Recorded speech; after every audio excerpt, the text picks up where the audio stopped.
അൽഹംദുലില്ലാഹി റബ്ബിൽ ആലമീൻ അസ്സലാത്തു വസ്സലാമു അലാ റസൂലിഹിൽ അമീൻ വഅലാ ആലിഹി വഅസ്ഹാബിഹി അജ്മഈൻ. ബഹുമാന്യ സഹോദരന്മാരെ, സഹോദരികളെ, അസ്സലാമു അലൈക്കും വറഹ്മത്തുള്ളാഹി വബറകാത്ത്.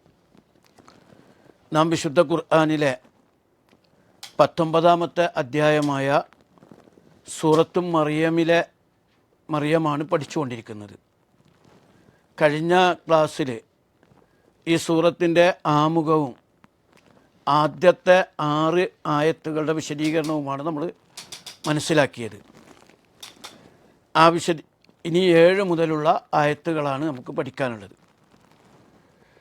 7-ാമത്തെ ആയത്ത് മുതൽക്ക് സക്കരിയ അലൈഹിസ്സലാമുമായി ബന്ധപ്പെട്ട, യഹ്യാ നബി അലൈഹിസ്സലാമുമായിട്ടൊക്കെ ബന്ധപ്പെട്ട കാര്യങ്ങളാണ്.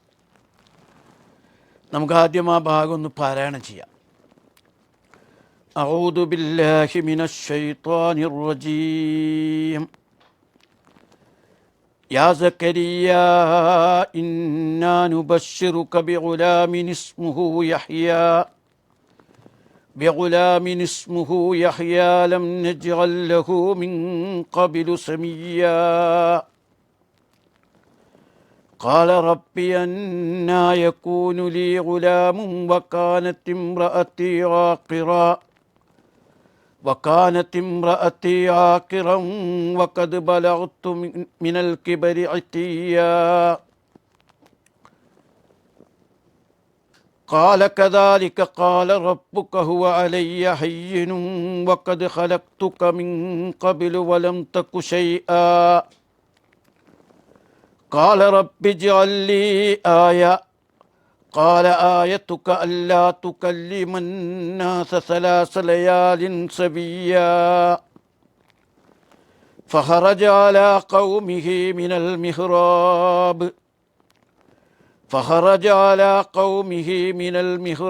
فأوحى إليهم أن سبحوه بكرة وعشيا.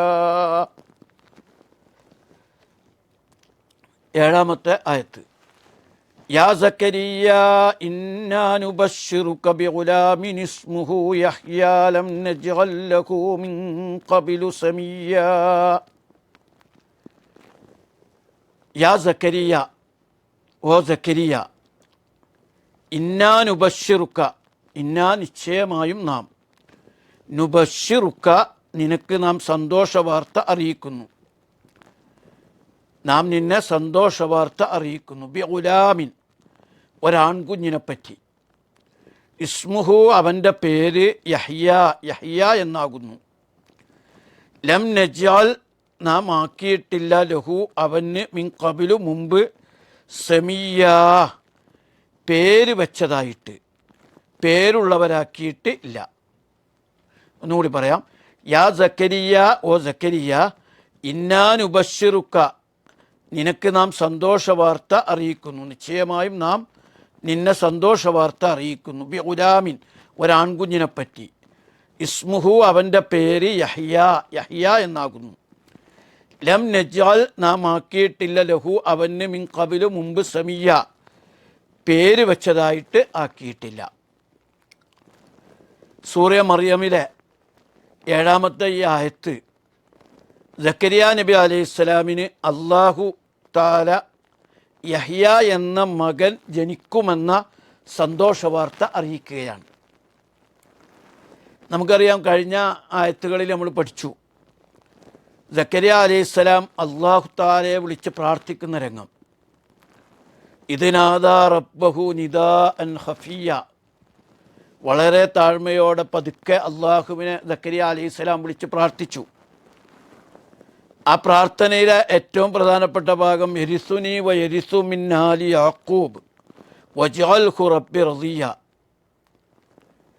അലൈ ഫഹബിലി മിൻ ലദുങ്ക വലിയ, നിൻ്റെ പക്കൽ നിന്ന് എനിക്കൊരു രക്ഷകൻ, ഒരു സഹായിയെ, ഒരു സന്താനത്തെ തരണം, എനിക്കും യാക്കൂബിൻ്റെ തലമുറകൾക്കും അനന്തരാവകാശിയാകുന്ന ഒരാളെ, അങ്ങനെ അള്ളാഹുവിനെ തൃപ്തിപ്പെട്ട് ജീവിക്കുന്ന നല്ലൊരു കുഞ്ഞിനെ എനിക്ക് തരണേ എന്ന് താഴ്മയോടെ, വളരെ വിനയത്തോടെ സക്കരിയ അലൈഹിസ്സലാം പ്രാർത്ഥിക്കുകയാണ്. വാർദ്ധക്യത്തിൻ്റെ അവശതകളിലും തൻ്റെ പത്നി വന്ധ്യയായിരിക്കെയും സക്കരിയ അലൈഹിസ്സലാം തനിക്കൊരു അനന്തരാവകാശിയായി ഒരു കുഞ്ഞിന് വേണ്ടി അതീവ രഹസ്യമായി വിനയത്തോടെ അള്ളാഹുവിനോട് പ്രാർത്ഥിച്ചിരുന്നു. ആ പ്രാർത്ഥനയുടെ സ്വീകാര്യതയാണ് ഈ വചനത്തിലൂടെ അള്ളാഹു തആല അറിയിക്കുന്നത്. അവിടെ പറയുന്നത് സക്കരിയ അലൈഹിസ്സലാമിനെ വിളിച്ചുകൊണ്ട് ഇന്നാ നുബശ്ശിറുക ബിഗുലാം, ഒരു സന്താനത്തെ നിനക്ക് നാം ഒരാൺകുഞ്ഞിനെ സന്തോഷ വാർത്ത അറിയിക്കുകയാണ് എന്നാണ്. ആ സന്താനത്തിൻ്റെ പേര് ഇസ്മുഹു യഹ്യ, അവൻ്റെ പേര് യഹ്യ എന്നാകുന്നു എന്നാണ്. അപ്പം യഹ്യ എന്ന നാമകരണം ഈ പേര് നേരിട്ട് അല്ലാഹു തആല തന്നെ നൽകുകയാണ്. ഈ കുട്ടിക്ക് യഹ്യ എന്ന പേര് അള്ളാഹു നൽകുകയാണ്. അപ്പം അള്ളാഹു നേരിട്ട് നാമകരണം ചെയ്ത ഒരു വ്യക്തിയായിരുന്നു യഹ്യ നബി അലൈഹിസ്സലാം. യഹ്യ എന്നത് ഹയാത്ത് എന്നതിൽ നിന്ന് വന്നതാണ് അത് എന്ന് പറയപ്പെടുന്നു. അപ്പം അവൻ ജീവിക്കും എന്ന അർത്ഥത്തിലാണത് എന്ന് പറയപ്പെടാറുണ്ട്. അതായത് മാതാപിതാക്കളുടെ വാർദ്ധക്യത്തിൽ ജനിച്ച കുട്ടി എന്ന നിലയിലും അതേപോലെ വിശ്വാസത്തിലൂടെയും പ്രബോധനത്തിലൂടെയും ഹൃദയങ്ങൾക്ക് ജീവൻ നൽകുന്നയാൾ എന്ന അർത്ഥത്തിലുമാണ് ആ പേര് വന്നത് എന്ന് വിവക്ഷിക്കപ്പെടുന്നു. പക്ഷെ ആ പേരിൻ്റെ ഒരു പ്രത്യേകത ലം നജ്അൽ ലഹു മിൻ ഖബിലു സമീയ, സമാനതകളില്ലാത്തവൻ. അഥവാ ഇതുപോലൊരു പേര് മറ്റൊരാൾക്ക് ലഭിച്ചിട്ടില്ല, ഇതുപോലെ സമാനതകളുള്ള മറ്റൊരു വ്യക്തിയില്ല എന്നാണ് സൂചിപ്പിക്കുന്നത്. ഇവിടെ സമീയ എന്നതിന് വ്യാഖ്യാനങ്ങൾ രണ്ട് രീതിയിൽ വന്നിട്ടുണ്ട്. ഒന്ന് പേരിലെ സവിശേഷത, ഇതിനു മുമ്പ് ആർക്കും യഹ്യ എന്ന പേര് നൽകപ്പെട്ടിട്ടില്ല, അതൊരു പുതിയ പേരാണ് എന്നാണ് അവിടെ വീക്ഷിക്കപ്പെടുന്നത്. മറ്റൊന്ന് ഗുണങ്ങളിലെ സവിശേഷതയാണ്. യഹ്യ നബിയിലൂടെ ചില പ്രത്യേക സ്വഭാവങ്ങളും പരിശുദ്ധിയും അള്ളാഹു അദ്ദേഹത്തിന് നൽകിയിരുന്നു. അതിന് തുല്യമായി അതുപോലെ ഒരാൾക്കും നൽകിയിട്ടില്ല എന്നാണ് പറയപ്പെടുന്നത്.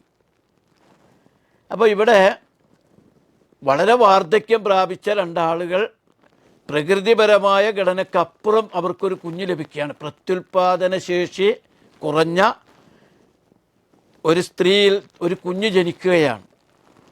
ഇപ്പോൾ പ്രകൃതി നിയമങ്ങൾക്കതീതമായി സാഹചര്യങ്ങൾ അനുകൂലമല്ലാതിരുന്നിട്ടും അല്ലെങ്കിൽ വാർദ്ധക്യവും വന്ധ്യതയും ഒക്കെ ഉണ്ടായിട്ടും അള്ളാഹു ഉദ്ദേശിച്ചാൽ എന്തും നടക്കുമെന്ന, അള്ളാഹുവിനോട് പ്രാർത്ഥിച്ചാൽ എന്തുത്തരവും ലഭിക്കുമെന്ന ഒരു സന്ദേശമാണ് ഈ ആയത്ത് നൽകുന്നത്. യഹ്യ നബിയുടെ പേരിലുള്ള ഇത് ശരിക്കും യഹ്യ എന്നത് അറബി തരത്തിലുള്ളൊരു പേരാണ്. വേദക്കാർ ഇദ്ദേഹത്തെ യോഹന്നാൻ എന്നാണ് വിളിച്ചിരുന്നത് എന്ന് പറയപ്പെടുന്നു. പക്ഷേ യോഹന്നാൻ എന്നത് അദ്ദേഹത്തിൻ്റെ പേരല്ല. തൗറാത്തിലൊക്കെ യോഹന്നാനെ കുറിച്ച് പറയുന്നുണ്ട്. അപ്പോൾ ഇതിനു മുമ്പ് വിളിച്ചിട്ടില്ലാത്ത പേര് എന്ന് പറയാൻ പറ്റൂല, കാരണം തൗറാത്ത് അതിനു മുമ്പ് അവതീർണമായതാണ്. അപ്പോൾ അദ്ദേഹത്തിന് കിട്ടിയ സ്ഥാനപ്പേരാണ് യോഹന്നാൻ.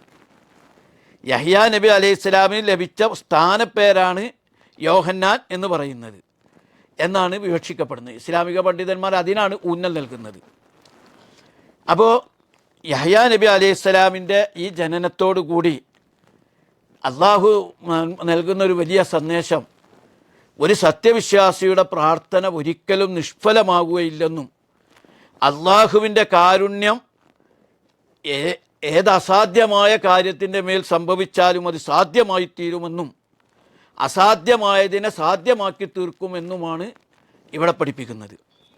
യഹ്യ നബിയുടെ ജനനം കേവലം ഒരു കുഞ്ഞിൻ്റെ ജനനം മാത്രമായിരുന്നില്ല, മറിച്ച് സക്കരിയ നബിയുടെ പ്രാർത്ഥനക്കും തഖ്വക്കും അള്ളാഹു നൽകിയ ഒരു ആദരവ് കൂടിയായിരുന്നു എന്ന് കാണാൻ സാധിക്കും. ഇവിടെ ഒരു ഗുലാം എന്ന വാക്ക് പ്രയോഗിച്ചിട്ടുണ്ട്. ഗുലാം എന്നത് സാധാരണ കുട്ടി, ആൺകുട്ടി എന്ന അർത്ഥത്തിൽ പ്രയോഗിക്കാറുണ്ട്. അറബി ഭാഷയിൽ കുട്ടികൾക്കും വലിയ വിവിധ പ്രായഘടനയിലുള്ളവർക്കൊക്കെ ഒരുപാട് പദങ്ങൾ പ്രയോഗിക്കാറുണ്ട്. ഇപ്പോൾ നമ്മൾ സാധാരണ സാർവത്രികമായി ഉപയോഗിക്കുന്നതാണ് വലത്. വലത് എന്ന് പറഞ്ഞാൽ കുട്ടി, സന്തതി എന്നൊക്കെയാണ് അർത്ഥം. പ്രായഭേദമന്യേ ഒരാളുടെ മകനെ സൂചിപ്പിക്കാൻ ഉപയോഗിക്കുന്ന ഒന്നാണ് വലത്. അതേപോലെ ഖുർആനിൽ വേറെയും സബിയ്യ് എന്ന് കാണിക്കാൻ കഴിയും. സബിയ്യ് എന്ന് പറഞ്ഞാൽ മുലകുടി മാറിയ പ്രായം മുതൽ യൗവനത്തിൻ്റെ തുടക്കം വരെയുള്ള ഒരു കുട്ടിയാണ് സബിയ്യ് എന്ന് പറയുക. ഏതാണ്ട് 7 വയസ്സ് മുതൽ 12 വയസ്സ് വരെ പ്രായമുള്ള ആൺകുട്ടികളെ ഇതിൽപ്പെടുത്താൻ കഴിയും. അതേപോലെ ത്വിഫിൽ എന്ന് പറയുന്നുണ്ട്. ത്വിഫിൽ എന്ന് പറഞ്ഞാൽ കൊച്ചുകുട്ടി, പ്രായപൂർത്തിയൊക്കെ എത്തുന്നതിന് മുമ്പുള്ള കൊച്ചുകുട്ടിക്കാണ്, ബാല്യകാലം ഉള്ള ഒരു കുട്ടിക്കാണ് ത്വിഫിൽ എന്ന് പറയുക. റളിയ എന്നും പറയാറുണ്ട്. റളിയ എന്ന് പറഞ്ഞാൽ മുല കുടിക്കുന്ന കുട്ടിക്കാണ് റളിയ എന്ന് പറയുക, മുല കുടിക്കുന്ന കുട്ടി റളിയ. അതേപോലെ ഷാബ് എന്ന് പറഞ്ഞാൽ യുവാവ് എന്ന അർത്ഥത്തിൽ പ്രയോഗിക്കാറ്. 20 മുതലും 20-40 വയസ്സിലുള്ളവരാണ് ഷാബ്, യുവാവ് എന്ന് പ്രയോഗിക്കാറ്. കെഹിൽ എന്ന് പ്രയോഗിക്കാറുണ്ട്. അതായത് 30-നും 50-നും ഇടയ്ക്കുള്ള മധ്യവയസ്കൻ എന്ന അർത്ഥത്തിലാണ് കെഹിൽ എന്ന വാക്ക് പ്രയോഗിക്കാറ്. ഷെയ്ഖ് എന്ന വാക്ക് പ്രയോഗിക്കാറുണ്ട്. അത് 50 വയസ്സിന് മുകളിലുള്ള പ്രായമുള്ള ആളുകളെ ഷെയ്ഖ് എന്ന് വിളിക്കാറുണ്ട്. അപ്പോൾ ഇങ്ങനെയൊക്കെ ഖുർആനിൽ തന്നെ പല പ്രയോഗങ്ങളും കാണാൻ സാധിക്കും. അപ്പോൾ അതിൽ ഒരു പ്രയോഗമാണ് ഗുലാം, ഒരാൺകുഞ്ഞിനെ തനിക്കിതാ നൽകാൻ പോകുന്നു എന്ന് സക്കരിയ അലൈഹിസ്സലാമിനെ അല്ലാഹു തആല സന്തോഷവാർത്ത അറിയിക്കുകയാണ്. അപ്പോൾ 8-ാമത്തെ ആയത്ത് നോക്കാം. ഖാല റബ്ബി അന്നാ യകൂനു ലീ ഗുലാമുൻ വകാനത് ഇംറഅതി ആഖിറൻ വഖദ് ബലഗ്തു മിനൽ കിബരി ഇതിയാ.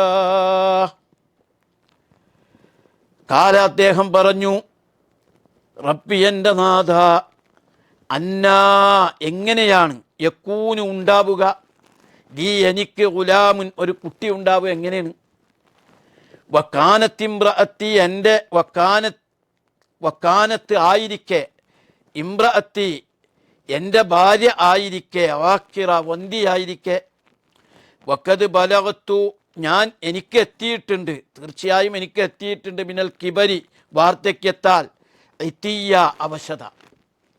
ഒന്നുകൂടി പറയാം.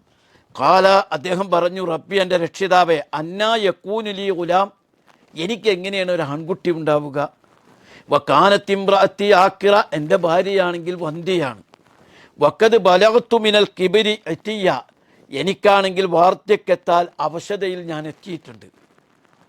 അദ്ദേഹം പറഞ്ഞു, എൻ്റെ നാഥ എനിക്കെങ്ങനെ പുത്രനുണ്ടാകും, എൻ്റെ ഭാര്യ വന്ധ്യയാണ്, ഞാനോ പ്രായാധിക്യത്താൽ പരവശനുമാണ്. അപ്പോൾ ഇവിടെ തനിക്ക് കുഞ്ഞുണ്ടാകുന്നു എന്ന സന്തോഷവാർത്ത അറിയിക്കപ്പെട്ടപ്പോൾ അത്ഭുതത്തോടെയും വിനയത്തോടെയും കൂടി സക്കരിയ അലൈഹിസ്സലാം ചോദിക്കുകയാണ്, അള്ളാഹുവേ, തനിക്കൊരു മകൻ ജനിക്കുമെന്ന അള്ളാഹുവിൻ്റെ ആ വാഗ്ദാനം അദ്ദേഹത്തെ അത്ഭുതപ്പെടുത്തിക്കൊണ്ട്, അള്ളാഹുവേ എനിക്കെങ്ങനെ ഒരു കുഞ്ഞുണ്ടാവും, എൻ്റെ ഭാര്യയാണെങ്കിൽ പ്രസവിക്കാൻ പ്രത്യുൽപാദന ശേഷി കുറഞ്ഞ ഒരു സ്ത്രീയാണ്, ആക്കിറാണ്, ഞാനാണെങ്കിൽ പ്രായാധിക്യത്താൽ അവശനുമാണ്, എനിക്ക് എങ്ങനെയാണ് ഒരു കുഞ്ഞുണ്ടാവുക എന്ന് ചോദിക്കുന്നു. അപ്പോൾ തനിക്ക് കുഞ്ഞുണ്ടാകുമെന്ന് അള്ളാഹു അറിയിച്ചതിൽ സംശയം രേഖപ്പെടുത്തിയതല്ല, പകരം അത്ഭുതവും വിനയവും രേഖപ്പെടുത്തിയതാണ്. നമ്മളങ്ങനെ തന്നെ മനസ്സിലാക്കണം. അങ്ങനെ ഉണ്ടാവുമോ എന്ന് സംശയം രേഖപ്പെടുത്തിയതല്ല, വിനയവും അത്ഭുതവും രേഖപ്പെടുത്തുകയാണ് സക്കരിയ അലൈഹിസ്സലാം ചെയ്തത്. അപ്പോൾ 2 തടസ്സമാണ് അദ്ദേഹം പറഞ്ഞത്. ഒന്ന്, ഭാര്യ ആക്കിറാണ്. ആക്കിർ എന്ന് പറഞ്ഞാൽ വന്ധ്യയാണ്. അക്കീം എന്നും ഖുർആനിൽ വേറൊരു ഭാഗത്ത് വന്ധ്യതയ്ക്ക് പ്രയോഗിക്കാറുണ്ട്. അക്കീമും ആക്കിറും തമ്മിലുള്ള വ്യത്യാസം, ആക്കിർ എന്ന് പറയുന്നത് അതിൽ അലിഫാണുള്ളത്, അക്കീം എന്നുള്ളതിൽ യാ ആണ്. അധികരിച്ച ആ ഇസ്മിലി അലിഫാണ് വന്നിട്ടുള്ളത്, അക്കീമിൽ ആ ഇസ്മിലി യാ ആണ് വന്നിട്ടുള്ളത്. ഈ അലിഫ് വന്ന അങ്ങനെയുള്ള ആ ആക്കിർ എന്ന പദം താൽക്കാലിക വന്ധ്യതയെ സൂചിപ്പിക്കുന്നതാണ്. അക്കീം എന്ന് പറയുന്നത് ഒരു സ്ഥിരം വന്ധ്യതയെ സൂചിപ്പിക്കുന്നതാണ്. അപ്പോൾ തൻ്റെ ഭാര്യ ഒരു സ്ഥിരം വന്ധ്യയായ സ്ത്രീയല്ല, താൽക്കാലികമായി ഇപ്പോൾ പ്രത്യുൽപാദന ശേഷി കുറഞ്ഞ സ്ത്രീ എന്ന അർത്ഥത്തിലാണ്. അപ്പോൾ അങ്ങനെ തൻ്റെ ഭാര്യയ്ക്ക് പ്രസവിക്കാനോ പ്രത്യുൽപാദന ശേഷിയോ ഇല്ലാതിരിക്കെ താനാണെങ്കിൽ വാർദ്ധക്യത്താൽ അവശത അനുഭവിക്കവേ എനിക്കെങ്ങനെ ഒരു കുഞ്ഞുണ്ടാകുമെന്ന് അത്ഭുതത്തോടും വിനയത്തോടും കൂടി അല്ലാഹു തആലയോട് സക്കരിയ അലൈഹിസ്സലാം അന്വേഷിക്കുകയാണ്. അപ്പോൾ അതായത് അസാധ്യമായ കാര്യങ്ങൾ അള്ളാഹുവിനോട് ചോദിക്കാനും എത്ര വലിയ പ്രതിസന്ധികൾക്കിടയിലും അള്ളാഹുവിൻ്റെ സഹായത്തിൽ പ്രതീക്ഷ വെച്ച് പുലർത്തലും വേണമെന്നാണ് ഈ ആയത്ത് വെച്ച് നമ്മളോട് പഠിപ്പിക്കുന്നത്. നമുക്ക് പറ്റണ ചില കാര്യങ്ങൾ ചോദിക്കലല്ലേ, എന്ത് കാര്യവും അള്ളാഹുവിനോട് നമ്മൾ പ്രാർത്ഥനയിൽ ചോദിക്കുക. ഉദ്ഉല്ലാഹു വഅൻതും മൂഖിനൂന ബിൽ ഇജാബ, ഉത്തരം കിട്ടുമെന്ന ഉറപ്പോടുകൂടി നമ്മൾ അള്ളാഹുവിനോട് വിനയാന്വിതമായി പ്രാർത്ഥിച്ചാൽ ആ അള്ളാഹുവിൻ്റെ ആ പ്രതീക്ഷയുടെ വാതിലിൽ മുട്ടിയാൽ ആ വാതിൽ തുറക്കപ്പെടുമെന്നാണ് നമ്മൾ മനസ്സിലാക്കേണ്ടത്. അപ്പോൾ ഭൗതികമായി അസാധ്യമാണെന്ന് തോന്നുന്ന കാര്യങ്ങൾ അള്ളാഹുവിന് നിസ്സാരമാണ് എന്നാണ് നമ്മൾ മനസ്സിലാക്കേണ്ടത്. അപ്പോൾ അതാണ് ഈ ആയത്തുകളിലൊക്കെ നമ്മൾ ഈ ആയത്തിൽ പഠിപ്പിക്കുന്നത്. അപ്പോൾ ഇനി 9-ാമത്തെ ആയത്തിൽ നോക്കാം. ഖാല കദാലിക ഖാല റബ്ബുക ഹുവ അലയ്യ ഹയ്യിനുൻ വഖദ് ഖലഖ്തുക മിൻ ഖബ്ലു വലം തകു ശൈആ. ഖാല അവൻ പറഞ്ഞു, അള്ളാഹു പറഞ്ഞു എന്നാകാം, അല്ലെങ്കിൽ അശരീരിയാകാം, ഒക്കെ ആകാം. കദാലിക് അപ്രകാരം തന്നെ. ചില തഫ്സീറുകളിൽ അത് മലക്കുകൾ പറഞ്ഞു, അല്ലെങ്കിൽ അശരീരി വന്നു. ചില തഫ്സീറുകളിൽ അള്ളാഹു പറഞ്ഞു എന്ന് തന്നെ ഉണ്ട്. അപ്പോൾ അള്ളാഹു അറിയിച്ചു കദാലിക് അപ്രകാരം തന്നെ, അതൊക്കെ ശരി തന്നെ എന്നർത്ഥത്തിലാണ്. കാല വീണ്ടും അള്ളാഹു പറഞ്ഞു, കാല റബ്ബുക്ക നിൻ്റെ നാഥൻ പറഞ്ഞു, ഹുവ അത് അലയ്യ എനിക്ക് ഹയ്യിനുൻ നിസ്സാരമാണ്. അള്ളാഹു അറിയിക്കുകയാണ്, മലക്കുകളിലൂടെ അറിയിച്ചു, അള്ള പറഞ്ഞതായി അറിയിക്കുകയാണ്. കാല റബ്ബുക്ക നിൻ്റെ നാഥൻ പറഞ്ഞു, ഹുവ അലയ്യ ഹയ്യിനുൻ അതെനിക്ക് നിസ്സാരമാണ്. വഖദ് ഖലഖ്തുക ഞാൻ നിന്നെ സൃഷ്ടിച്ചുവല്ലോ, മിൻ ഖബ്ലു മുമ്പ്, വലം തക്കു നീ ആയിരുന്നുമില്ല, ശൈഅ ഒന്നും, നീ ഒന്നുമായിരുന്നില്ലാത്ത അന്ന് നിന്നെ ഞാൻ സൃഷ്ടിച്ചില്ലേ, അതുപോലെ എനിക്ക് അത് നിസ്സാരമാണ് എന്ന് നിൻ്റെ നാഥൻ അരുൾ ചെയ്തിരിക്കുന്നു. ഒന്നുകൂടി പറയാം. കാല പറഞ്ഞു, കദാലിക് അപ്രകാരം തന്നെ. ഏതുപോലെ വാർദ്ധക്യായാലും വന്ധ്യയായാലും അപ്രകാരം തന്നെ കുഞ്ഞുണ്ടാകും.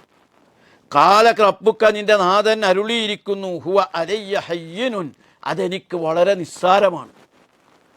വഖദ് ഖലഖ്തുക നിന്നെ നാം സൃഷ്ടിച്ചിട്ടുണ്ട്, മിൻ ഖബ്ലു മുമ്പ്, വലം തക്കു കാന യക്കൂനു തക്കൂനു ലം ഉയർന്നിട്ട് ലം തക്കു എന്ന് ചുരുക്കി പറയാണ്. വലം തക്കു അത് നീ ആയിരുന്നുമില്ല, ശൈഅ ഒന്നും, നീ ഒന്നുമായിരുന്നിട്ടില്ലാത്ത ഘട്ടത്തിൽ നിന്നെ ഇതിനു മുമ്പ് നാം സൃഷ്ടിച്ചിട്ടുണ്ടല്ലോ, അതുപോലെ അള്ളാഹുവിന് അത് വളരെ നിസ്സാരമാണ് എന്നാണ് ഈ ആയത്ത് പഠിപ്പിക്കുന്നത്. അള്ളാഹു അറിയിച്ചു അതൊക്കെ ശരി തന്നെ, നിൻ്റെ നാഥൻ അരുൾ ചെയ്യുന്നു, എനിക്കത് നിസ്സാരമാണ്, അള്ളാഹ്ക്കത് നിസ്സാരമാണ്. നേരത്തെ നീ ഒന്നുമല്ലാതിരുന്നപ്പോൾ ഇതിനു മുമ്പ് നാം നിന്നെ സൃഷ്ടിച്ചിട്ടുണ്ടല്ലോ എന്ന് സൂചിപ്പിക്കുകയാണ്. അപ്പോൾ ഇവിടെ അള്ളാഹുവിന് ഇത് വളരെ നിസ്സാരമാണ് എന്നാണ് ഈ ആയത്തിൽ സൂചിപ്പിക്കുന്നത്. സക്കരിയ നബി അലൈഹിസ്സലാം വളരെ വാർദ്ധക്യത്തിലും ഭാര്യ പ്രത്യുൽപാദന ശേഷി ഇല്ലാത്ത ആളാണെങ്കിലും അവർക്കൊക്കെ കുഞ്ഞിനെ നൽകുക എന്നത് അള്ളാഹുവിനെ സംബന്ധിച്ചിടത്തോളം നിസ്സാരമാണ്. അള്ളാഹ്ക്കതൊരു പ്രയാസവുമില്ല. പ്രാപഞ്ചിക പ്രകൃതി നിയമങ്ങളെ മറികടന്ന് കാര്യങ്ങൾ നിർവഹിക്കാൻ അള്ളാഹുവിന് സാധിക്കും. കാരണം ഈ നിയമങ്ങൾ ഉണ്ടാക്കിയത് അള്ളാഹുവാണ്. ഏതുപോലെ സക്കരിയ നബിക്കൊരു മകനെ നൽകുന്നതിനേക്കാൾ വലിയൊരു അത്ഭുതമാണ് ഒന്നുമല്ലാതിരുന്ന സക്കരിയ നബി അലൈഹി ഇസ്ലാമിനെ സൃഷ്ടിച്ചു എന്നത്. ഇപ്പോൾ ഒരു സ്ത്രീയുടെ ശരീരത്തിലേക്ക് ഒരു പുരുഷ ബീജവും സ്ത്രീയുടെ ശരീരത്തിലെ അണ്ടവും ചേർന്ന് എന്താണെന്നൊന്നും പറയാൻ കഴിയാത്ത ഒരു അണ്ടമാണ് ഏതാനും മാസങ്ങൾക്കുള്ളിൽ ഒരു കുഞ്ഞായി രൂപപ്പെടുന്നത്. കിഡ്നിയും ഹൃദയവും രക്തധമനികളും തലച്ചോറും എല്ലാമുള്ള ഒരു മനുഷ്യ കുഞ്ഞായി ഒരു ഉമ്മ അറിയാതെ ആ ഉമ്മയുടെ ഗർഭപാത്രത്തിൽ ആ കുഞ്ഞ് രൂപപ്പെടുന്നില്ലേ? അങ്ങനെ സൃഷ്ടിഘടന നടത്താൻ കഴിയുന്ന അള്ളാഹ്ക്ക് ഈ ആ പ്രകൃതി നിയമത്തെ, ആ പ്രകൃതി ഘടനയെ മാറ്റി സക്കരിയ നബിക്ക് ഒരു കുഞ്ഞിനെ നൽകാൻ ഒരു പ്രയാസവും ഇല്ല എന്ന് സൂചിപ്പിക്കുകയാണ്. അപ്പോൾ ശൂന്യതയിൽ നിന്ന് മനുഷ്യനെ സൃഷ്ടിച്ച അള്ളാഹുവിന് വാർദ്ധക്യത്തിലെത്തിയ ദമ്പതികൾക്കൊരു കുഞ്ഞിനെ നൽകുക എന്നത് അങ്ങേയറ്റം ലളിതമായൊരു കാര്യമാണ് എന്ന് അള്ളാഹു തആല പഠിപ്പിക്കുകയാണ്. അതാണ് ഇവിടെ സൂചിപ്പിച്ചത്. കാല റബ്ബുക ഹുവ അലയ്യ ഹയ്യിനുൻ അള്ളാഹ്ക്ക് അത് വളരെ നിസ്സാരമാണ്. വഖദ് ഖലഖ്തുക മിൻ ഖബ്ലു വലം തകു ശൈഅ നീ എന്താണെന്ന് പറയാൻ കഴിയാത്തൊരു ഘട്ടത്തിൽ നിന്നെ സൃഷ്ടിച്ചല്ലോ. ഹൽ അതാ അലൽ ഇൻസാനി ഹീനും മിനദ്ദഹരി ലം യകുൻ ശൈഅൻ മദ്കൂറ മനുഷ്യൻ എന്താണെന്ന് പറയാൻ കഴിയാത്തൊരു ഘട്ടം മനുഷ്യ സമൂഹത്തിന് കഴിഞ്ഞു പോയിട്ടുണ്ട്. ഞാൻ ആരായിരുന്നു? ആ ഭ്രൂണമാകുന്നതിന് മുമ്പ് ഞാൻ ആരായിരുന്നു? മാതാപിതാക്കളുടെ ആ ഒരു കോശം കൂടിച്ചേരുന്നതിന് മുമ്പ് ഞാൻ എവിടെയായിരുന്നു? ഞാൻ എന്തായിരുന്നു എന്ന് പറയാത്തൊരു ഘട്ടം മനുഷ്യന് കഴിഞ്ഞു പോയിട്ടുണ്ട്. അതിൽ നിന്ന് മനുഷ്യനെ സൃഷ്ടിക്കാൻ, പ്രപഞ്ചത്തിൽ ഭൂമിയിലെ കോടിക്കണക്കിന് മനുഷ്യരെ വ്യത്യസ്ത രീതിയിൽ സൃഷ്ടിക്കാൻ കഴിഞ്ഞ അള്ളാഹുവിന് പൂർണ്ണമായും ഒന്നിനൊന്ന് വ്യത്യസ്തമായി സൃഷ്ടിക്കാൻ കഴിയുന്ന അള്ളാഹുവിന് വൃദ്ധരായ ദമ്പതികൾക്ക് കുഞ്ഞുങ്ങളെ സൃഷ്ടിക്കാൻ ഒരു പ്രയാസവുമില്ല എന്ന് സൂചിപ്പിക്കുകയാണ്. 10-ാമത്തെ ആയത്തിൽ ഖാല റബ്ബി ഇജ്അൽ ലീ ആയ ഖാല ആയതുക അല്ലാ തുകല്ലിമൻ നാസ സലാസ ലയാലിൻ സവിയ്യാ. ഖാല അദ്ദേഹം പറഞ്ഞു, സക്കരിയ അലൈഹിസ്സലാം പറഞ്ഞു, റബ്ബി എൻ്റെ രക്ഷിതാവേ, ഇജ്അൽ നീ നിശ്ചയിക്കണമേ, ആക്കിത്തരണമേ, ലീ എനിക്ക് ആയ ഒരു ദൃഷ്ടാന്തം, ഒരു സിഗ്നൽ, ഒരടയാളം, എനിക്കൊരു അടയാളം, ഒരു ദൃഷ്ടാന്തം, ഒരു തെളിവുണ്ടാക്കി തരണമേ. കാല അപ്പോൾ അള്ളാഹു പറഞ്ഞു. അറബി എപ്പോഴും നമ്മൾ ഖുർആൻ പഠിക്കുമ്പോൾ ഓരോ ഇതിൻ്റെയും ലമീർ എന്താണെന്ന് പഠിക്കലാണ് ഏറ്റവും വലിയ തഫ്സീർ. പറഞ്ഞു എന്ന് പറയും, അത് ആരാണ്, എന്താണ്, അതായത് ഓരോ ലമീറുകളും എവിടേക്ക് പോകുന്നു എന്ന് പഠിക്കുമ്പോഴാണ് തഫ്സീർ ശരിക്കും മനസ്സിലാകുക. അപ്പം ആദ്യം കാല പറഞ്ഞത് സക്കരിയ അലൈഹിസ്സലാമിനെ കുറിച്ചാണ്, പിന്നീട് പറഞ്ഞ കാല അള്ളാഹുവിൻ്റേതാണ്. അപ്പം കാല ആദ്യം സക്കരിയ അലൈഹിസ്സലാം പറഞ്ഞു, റബ്ബി ഇജ്അൽ ലീ ആയ, എനിക്കൊരു അടയാളം തരണം. കാല അപ്പോൾ അള്ളാഹു പറഞ്ഞു, അള്ളാഹ് പറഞ്ഞു എന്ന് അവിടെ ഇല്ല, പക്ഷെ ആ കാര്യത്തിൽ നിന്ന് മനസ്സിലാക്കണം. ആയത്തുക്ക നിനക്കുള്ള ദൃഷ്ടാന്തം, നിനക്കുള്ള തെളിവ്, നിനക്കുള്ള അടയാളം, അല്ലാ തുകല്ലിമ നീ സംസാരിക്കാതിരിക്കലാണ്, അന്നാസ ജനത്തോട്, സലാസ ലയാൽ, സലാസ 3 ലയാൽ, ലൈലും ജമ്മു ലയാൽ, 3 രാവുകൾ 3 രാത്രികൾ സംസാരിക്കാതിരിക്കലാണ്. സെവിയ എന്നുള്ളതിന് ശരിയായ നിലയിൽ വൈകല്യങ്ങളൊന്നുമില്ലാത്തവനായിരിക്കെ സംസാരിക്കാതിരിക്കലാണ് എന്നാണ്. അപ്പോൾ എന്താ പറഞ്ഞത്? സക്കരിയ അലൈഹിസ്സലാം അള്ളാഹിനോട് പറഞ്ഞു, ഇങ്ങനെ കുഞ്ഞുണ്ടാവും എന്നൊക്കെ പറഞ്ഞു. പക്ഷെ ഇത് മറ്റൊരാളോട് പറയണ്ടേ? തനിക്കും ഇങ്ങനെ വൃദ്ധരായ തനിക്കൾക്കൊരു കുഞ്ഞുണ്ടാവുന്ന ആളുകളോട് പറഞ്ഞ ആളുകൾ പരിഹസിക്കുകയും കളിയാക്കുകയും ഒക്കെ ചെയ്യില്ലേ? തനിക്ക് കുഞ്ഞ് ജനിക്കുമെന്ന് ഉറപ്പ് ലഭിച്ചപ്പോൾ ആ അനുഗ്രഹം വന്നെത്തുന്ന സമയം തിരിച്ചറിയാൻ, എപ്പോഴാണ് ആ കുഞ്ഞുണ്ടാകുക, എങ്ങനെയാണ് അത് വരിക, അതറിയാൻ ഒരടയാളം, ഒരു സൈൻ ആവശ്യപ്പെടുകയാണ്. ഇത് അവിശ്വാസം കൊണ്ടല്ല, ഇങ്ങനെ കുഞ്ഞുണ്ടാകുക സംശയത്തിച്ചല്ല, മറിച്ച് ആ ശുഭവാർത്തയുടെ തുടക്കം കണ്ട് തൻ്റെ ഹൃദയത്തിന് കൂടുതൽ ശാന്തി ലഭിക്കാനും മറ്റുള്ളവരെ അറിയിക്കാനും വേണ്ടിയാണ് സക്കരിയ അലൈഹിസ്സലാം ഒരു സിഗ്നൽ ചോദിക്കുന്നത്. അപ്പോഴാണ് അല്ലാഹു തആല അതിന് മറുപടി കൊടുത്തത്. ആ ചോദിച്ചത് തെറ്റല്ല, അല്ലാഹു തആല അപ്പം തന്നെ അതിനുള്ള അടയാളം കൊടുക്കുകയാണ്. എന്താണ്? അല്ലാ തുകല്ലിമന്നാസ സലാസ ലയാൽ, 3 രാവുകൾ ആളുകളോട് സംസാരിക്കാൻ കഴിയാതിരിക്കലാണ്. സെവിയ, അതായത് സംസാരത്തിന് വേറെ തടസ്സമൊന്നുമില്ല, വൈകല്യങ്ങളൊന്നും സംഭവിച്ചിട്ടില്ല. സെവിയ എന്നുള്ളതിന് 2 അർത്ഥമുണ്ട്. ഒന്ന്, അദ്ദേഹം ശാരീരികമായി പൂർണ്ണമായി ആരോഗ്യമുള്ളവനായിരിക്കുന്നു, അസുഖം കൊണ്ടല്ല അദ്ദേഹത്തിന് സംസാരിക്കാൻ കഴിയാതിരിക്കുന്നത് എന്നർത്ഥം. മറ്റൊന്ന് സെവിയ എന്നുള്ളതിന് തുടർച്ചയായി എന്നും അർത്ഥമുണ്ട്, അതായത് തുടർച്ചയായ 3 രാത്രികൾ. അപ്പോൾ തുടർച്ചയായ 3 രാത്രികൾ എന്ന് പറയുമ്പോൾ ഓരോ രാത്രിയായിട്ടല്ല, പകരം ലൈലിന് ദിവസമെന്നും പറയാറുണ്ട്. 3 രാവുകൾ എന്ന് പറയുമ്പോൾ 3 ദിവസങ്ങൾ എന്ന അർത്ഥത്തിലുണ്ട്. പ്രത്യേകിച്ച് സെവിയ എന്നുള്ള വാക്ക് അവിടെ ചേർക്കുന്നതോടുകൂടി 3 തുടർച്ചയായ ദിവസം സംസാരിക്കാതിരിക്കൽ, മറ്റ് ശാരീരിക വൈകല്യങ്ങളൊന്നും കൂടാതെ സംസാരിക്കാൻ കഴിയാതിരിക്കുക എന്നതാണ് സിഗ്നൽ. ഇതിനെ സംബന്ധിച്ച് പിന്നീട് പല വിശദീകരണങ്ങളും പറയുന്നുണ്ട്. സക്കരിയ അലൈഹിസ്സലാം തൗറാത്ത് ഓതാൻ കഴിയുന്നുണ്ട്, അതേപോലെ അള്ളാഹുവിൽ തസ്ബീഹ് ചെയ്യുന്നുണ്ട്, നമസ്കരിക്കുന്നുണ്ട്, മറ്റു കാര്യങ്ങളൊക്കെ ചെയ്യുമ്പോൾ അദ്ദേഹത്തിന് ശബ്ദത്തിനോട് തകരാറില്ല. പക്ഷെ ആളുകളോട് സംസാരിക്കുമ്പോൾ സക്കരിയ അലൈഹിസ്സലാമിന് വർത്തമാനം പറയാൻ കഴിയണില്ല, സംസാര വൈകല്യം നഷ്ടപ്പെടുകയാണ്. ഇത് ആണ് അദ്ദേഹത്തിനുള്ള ഒരു ലക്ഷണമായി, ഒരു സിഗ്നലായിട്ട് അല്ലാഹു തആല നിശ്ചയിച്ചു കൊടുത്തത്. അപ്പോൾ ഇവിടെ നമ്മളിത് മനസ്സിലാക്കേണ്ടത്, അല്ലാഹു തആല ഒരു കാര്യം തീരുമാനിച്ചാൽ അത് നടപ്പിലാക്കാൻ ഭൗതികമായ കാര്യകാരണങ്ങളുടെ ആവശ്യമില്ല. നാവിന് ഒരു വൈകല്യവും ഇല്ലാതിരുന്നിട്ടും, മൂകനല്ലാതിരുന്നിട്ടും, ബധിരനല്ലാതിരുന്നിട്ടും അദ്ദേഹത്തിന് സംസാരിക്കാൻ കഴിയാതിരിക്കുന്നു. വന്ധ്യയായ സ്ത്രീക്ക് കുഞ്ഞിനെ നൽകാനും അള്ളാഹ്ക്ക് കഴിയുന്നു.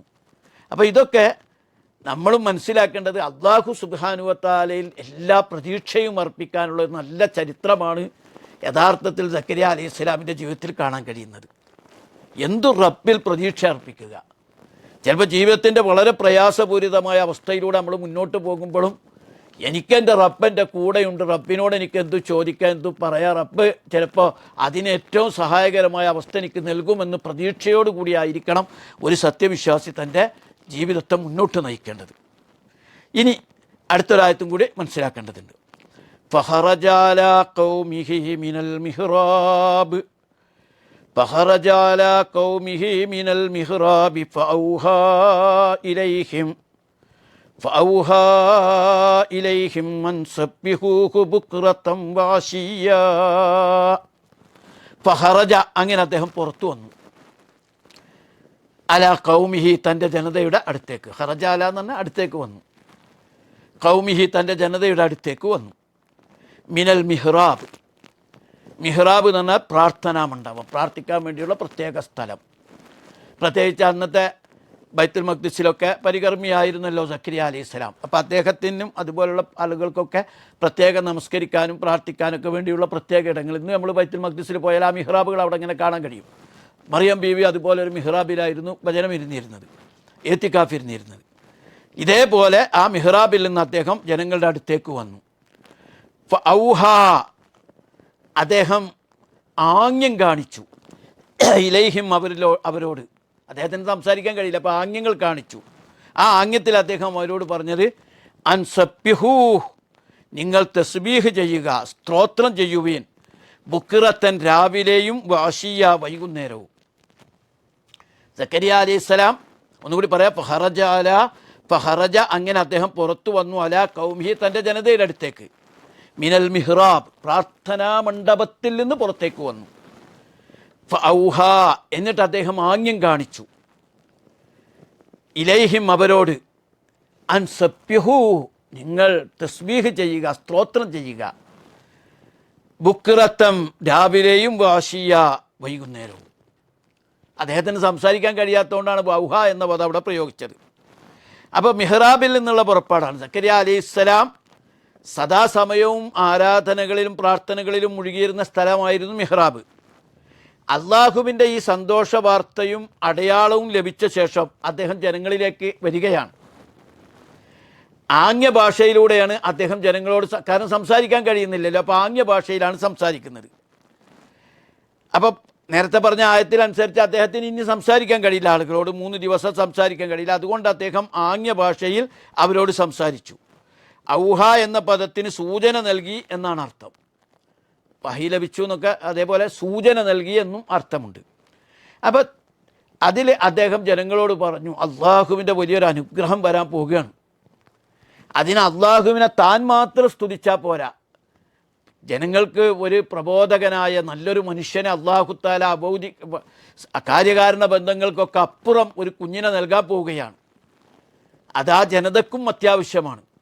അതുകൊണ്ട് അള്ളാഹുവിൻ്റെ അനുഗ്രഹത്തിന് ഞാൻ മാത്രമല്ല നിങ്ങളും അള്ളാഹുവിനോട് രാവിലെയും വൈകുന്നേരമൊക്കെ കൂടുതൽ തസ്ബീഹുകൾ അല്ലെങ്കിൽ സ്തോത്രം ചെയ്യണം. ചിലരത് നമസ്കാരമാണെന്നൊക്കെ വിശദീകരിക്കുന്നുണ്ട്. ആ സമയത്തിന് ഒരു പ്രത്യേകത ഉണ്ട്.